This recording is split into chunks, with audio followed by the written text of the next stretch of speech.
খাবারটা খাইয়ে না বাবা।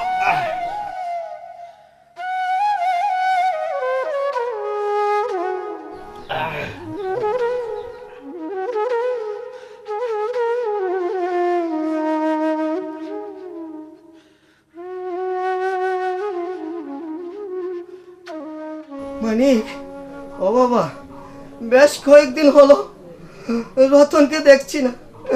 বাবা, আমি কি মরার সময় রতনকে দেখে মরতে পারবো না বাবা?